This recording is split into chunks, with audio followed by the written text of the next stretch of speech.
You're a Jedi. Can you keep a secret?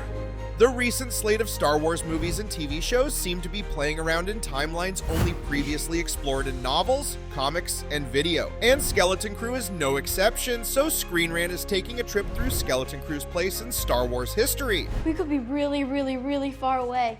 This is so bad. Skeleton Crew's exact timeline hasn't been definitively stated yet, but according to the ever-present Star Wars crawl at the beginning of Episode 1 entitled "This Could Be a Real Adventure," it reads, "Since the fall of the Empire, the New Republic has maintained order, and yet remote hyperspace routes are increasingly plagued by piracy. These pirates boldly brand their armored hulls as a sign to all ships, surrender or die." So it clearly takes place after Return of the Jedi, when the Empire was vanquished, and probably near the start of the New Republic. The beginning of The Mandalorian takes place 6 years after Return of the Jedi. The most recent seasons of The Mandalorian and Ahsoka take place 8 years after. Something tells us Skeleton Crew takes place a few years before or right around the same time as Season 1 of The Mandalorian, the pirate problem being the key indicator. In later seasons of Mando, the pirate problem is still around, but it's more enforced.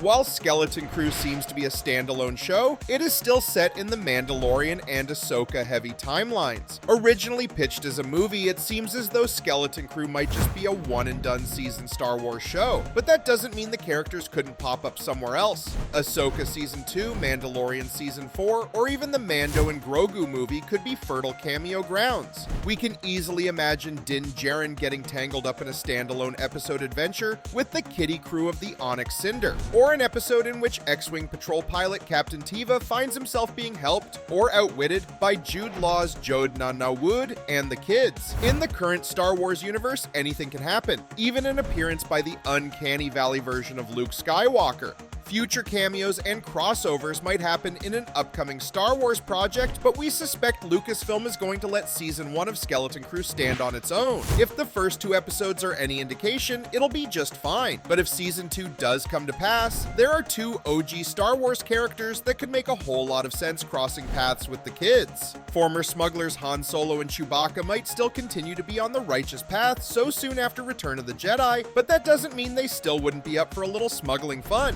or perhaps a bit of pirate busting. Getting a de-aged Harrison Ford in the series seems like the long shot of all long shots, but Alden Ehrenreich could return to the role, and dusting off the old Chewie suit seems like a no-brainer. What Skeleton Crew crossovers and cameos do you want to see? Thanks for watching Screen Rant.